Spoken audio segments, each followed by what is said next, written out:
Alright, so now we're going to talk about power. And I'm not talking about the kind of power you'd have like if you had a jet plane. We're going to be talking now about statistical power. And this refers to the ability to detect a difference when a difference exists. And I'll be using an analogy from a book called High Yield Biostats. It's a great little review book. And the analogy has to do with radar operators. So, as a radar operator, it's your job to detect when the bad guys are coming. And so, using your radar machine, you're going to detect when there are planes coming to bomb you. So, when a plane does arrive, your radar is going to pick it up, and the sirens are going to start going off, and it's going to warn you that there's a plane approaching.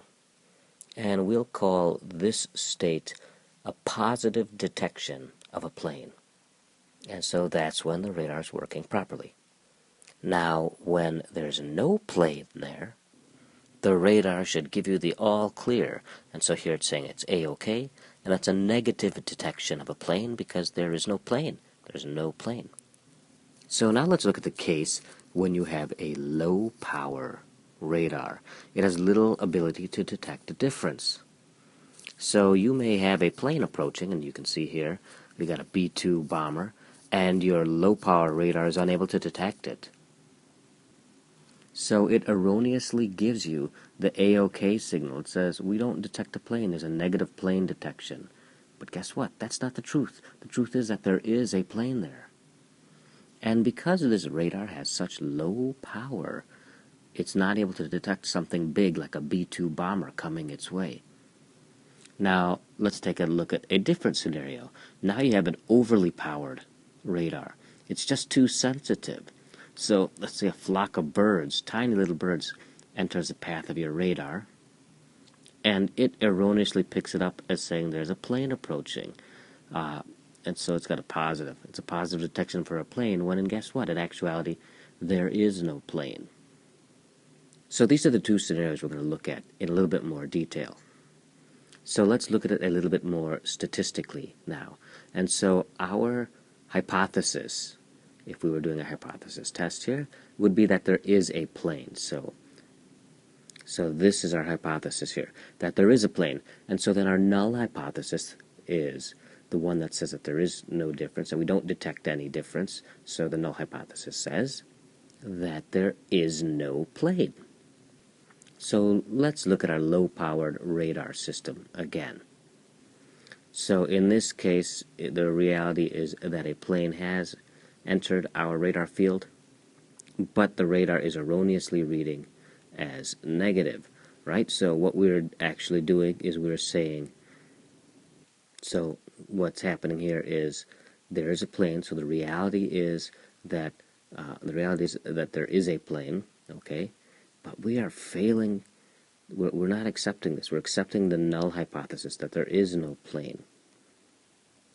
So even though this is negative, it's a false negative. So we're causing an error here. And why are we having an error? It's because of this low power. So what happens in statistical tests is if you have low power, you may have something that is real. You may have a difference that is real, but you're unable to detect it because you have low power. Now, you don't know that you're committing this error because you got to go with what your radar says, but you are committing an error. And what kind of error is this? Well, I'm going to ask you a different question. What kind of plane is this?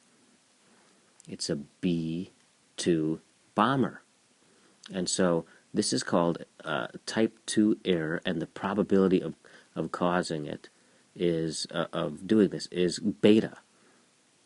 So type 2 error is when there really is a difference. There's a statistical difference between the thing that you're looking at. But you don't see that difference. And the reason you don't see it is because you don't have enough power to detect that difference. So when a study says that it is underpowered, then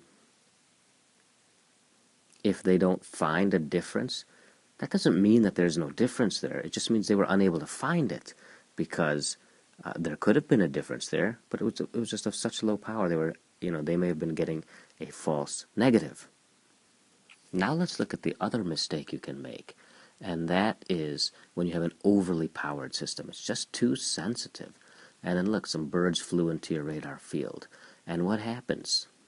The radar alarms go off and say, hey, there's a plane there. But in actuality, in reality, there is no plane. There's just some birds, and it's mostly just air over here. And so you have a false positive. And so what is the probability of creating this, of causing this false positive?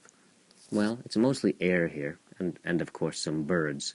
And so that's a, alpha, or a type 1 error. So the probability of causing a type 1 error is alpha. So we got A for air and A for alpha. And so what we have here then is there is in actuality no difference, but you have a false positive saying that there is a difference. Now this alpha is something that we set. If you'll remember from the hypothesis testing videos, we would calculate a z-score or a t-score, and then we'd set a cutoff point. And we would usually set that at 5%. And that 5% was our alpha. And what that meant is we wouldn't have only a 5% chance of us saying there is a difference, when in actuality there was no difference. What we are seeing is actually just due to random chance, and there's no difference. And so that's a type 1 error when you do that. And we can set this threshold wherever we want. So the danger with overpowering a study is in fact this. What we're going to end up doing is that we are going to say that there is a difference when in reality there isn't.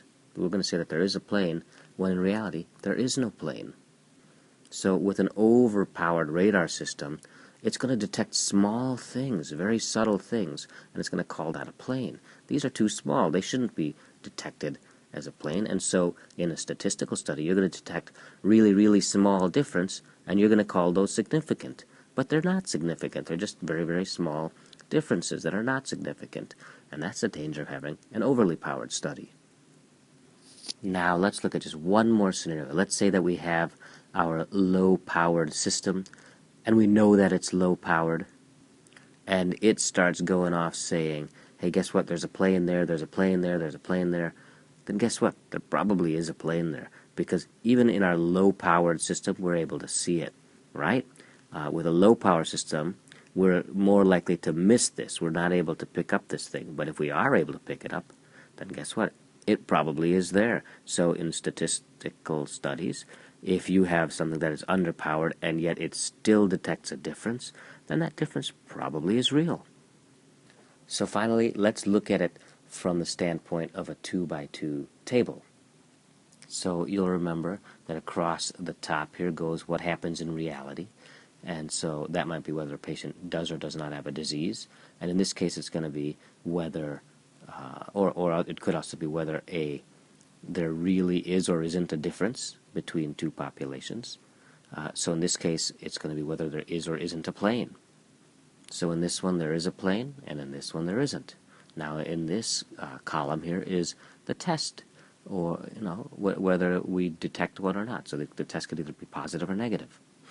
So either you have the siren go off, indicating a positive state that there is indeed a plane there, or you have a negative one where you have the green A-OK siren. I know it's weird to have green be negative and red be positive, but I would think that if you have a plane, you want a red flashing light, and when everything's okay, you want to have a green light.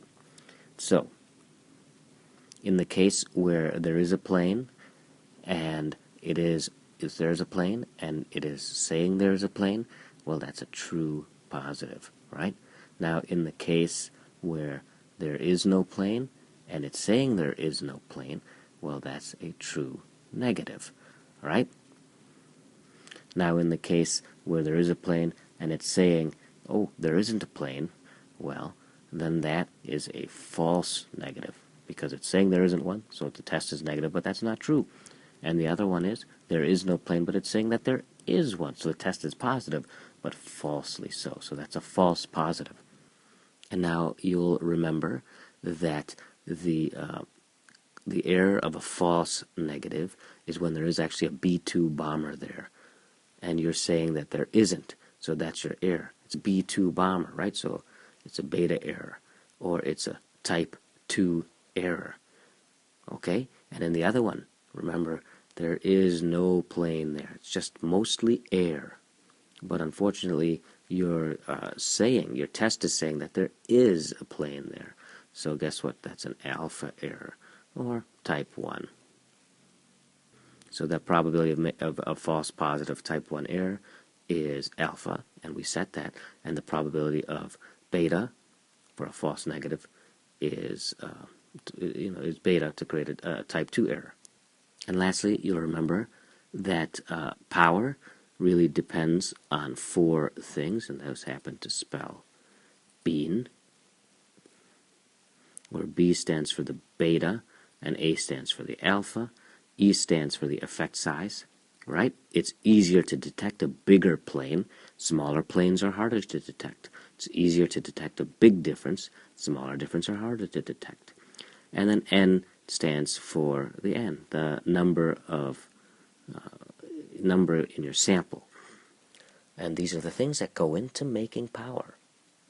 So I hope that was a helpful look into getting you to understand what statistical power means using planes and birds and radar. If not, please put a comment down below and maybe we can talk about it. Otherwise, have a good day and thank you for watching.